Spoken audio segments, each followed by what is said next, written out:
Hearings. We have California Democratic Congressman Dennis Cardoza. He's a member of the House Agriculture Committee.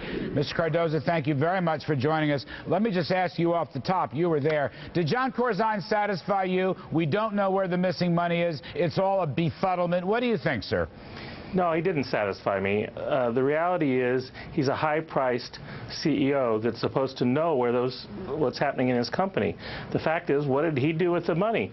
What did his company, where did the money go? What happened here? He didn't really provide those answers. He said he was as concerned as anybody else. You need, if you're running a company, to know what's going on in your company. Especially, I asked him a question about, did you have a war room? And then suddenly, he said, yes, we were all there together. And I said, well, what happened when you first found out that somebody had stolen $1.2 billion from your company? And he didn't really have a response about what he did. He goes, well, I told him to go back and recheck. Well, that's not an adequate answer.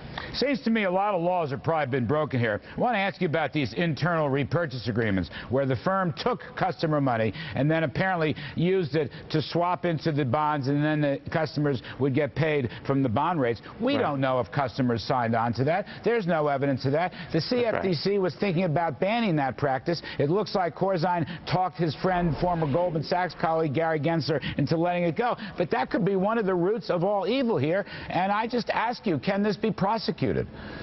Well, that's a question for someone who's a lawyer. I'm not. But certainly he was prosecuted in several ways today in the court of public opinion, in that his company got the death sentence. It failed because of the kinds of transactions they were engaging in. And it was clear from his testimony that he encouraged some of those different kinds of trades to happen. And he was having trouble in one kind of business, so he started to move the company into a new line of business that was very risky and ultimately brought the company down. And ultimately, just let me ask you your gut feeling. Did Corzine or his lieutenants or whomever, I mean, did they loot customer accounts, either to keep the firm afloat or to finance the collateral, these European sovereign bonds? You think they did it deliberately? What's your gut instinct tell you? Well, my gut instinct tells me that we better keep looking. I ran a company where, it's tough to make payroll someday. And you got to know where you can take the money from. It was a small bowling business in my hometown. And my dad spent a lot of nights, trying to figure out how we were going to make payroll the next day, going to the bank, doing the different things. That's a lot of pressure.